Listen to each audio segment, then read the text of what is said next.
नर्मदे हर। नर्मदे हर। महाराज जी वृंदावन से परिवार सहित सब परिवार परिक्रमा में निकले हैं। महाराज जी ओंकारेश्वर से यहाँ तक का आपका अनुभव कैसा रहा? ओंकारेश्वर से यहाँ तक का अनुभव तो यही है, अभी माँ नर्मदा की पैदल परिक्रमा में पथ पर निकले हैं, बस एक अनुभव के लिए ही निकले हैं। क्योंकि माँ नर्मदा परिक्रमा एक ऐसा अनुभव प्राप्त होता है कि हम कौन हैं, हम कहाँ से आए हैं, हमें क्या करना चाहिए, ये माँ नर्मदा परिक्रमा पथ पर हमें मिलने वाला है।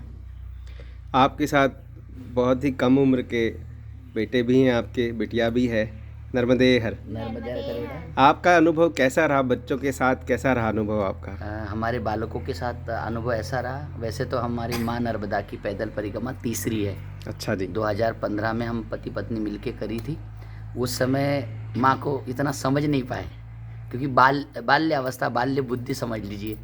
लेकिन उसके बाद 2019 में ये जब 18 महीने का था, तब हमने माँ की दूसरी नर्मदा परिक्रमा करी। उस समय हमारे पिताजी भतीजे थे, तो उस समय भी आज अलग अनुभव आया। लेकिन इस बार जो अनुभव है, मेरी बेटी है गोपी गीत और कुंज, इनके साथ में हम परिक्रमा कर रहे हैं, तो ऐसा लग रहा है कि मानो सचमुच मानसिक सुख इतना मिल रहा है हमें कि हर जगह संतों का दर्शन हो रहा है।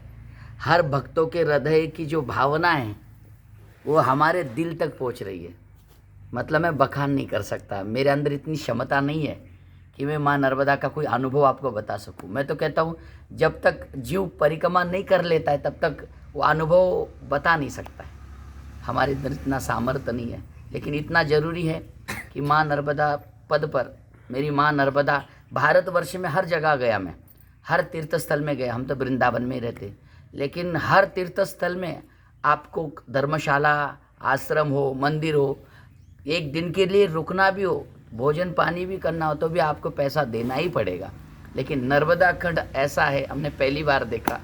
माँ नर्मदा के तट पर जितने भी आश्रम है, जितने भी साधु संतों ने मंदिर बनाए हैं, जितने भी धर्मशाला है, निस्वार्थ, जहाँ किसी का स्वार्थ नहीं है, निस्वार्थ सेवा सिर्फ माँ नर्मदा तट पर होती है। ये हमने पहला अनुभव लिया। दूसरा अनुभव ये है, माँ नर्मदा सुबेरे भूखा जगाती है, लेकिन कभी भूखा सोने नहीं दिया इस 15 दिन में। ये मैंने सबसे बड़ा अनुभव लिया माँ नर्मदा का। कभी कभी हमारे बालक को दोपहर में भूख लग जाती है, तो कोई ना कोई आपके जैसा भक्त आ जाता है, कुछ ना कुछ उसे खिला देता है। एक समय उसने ऐसे ही बोल दिया कि मुझे गन्ना चाहिए, गन्ना चाहिए। मैंने कहा बेटा, भी गन्ने का खेत है ही नहीं, गन्ना नहीं मिलेगा। लेकिन राधा रानी की कृपा, एक पानी की टंकी और उसके पास 2 गन्ने किसी ने काट के रख दिए थे, मानो कि तुरंत किसी ने काट के रख दिए, और वो इसी के लिए होंगे शायद। ये हमने एक अनुभव किया। बहुत बड़ी कृपा है माँ नर्मदा की, प्रभु जी, बहुत बड़ी कृपा। मैं तो कहता हूँ, मानसिक सुख जीवन में एक बार भोगना है तो माँ नर्मदा की पैदल परिक्रमा जरूर करना चाहिए।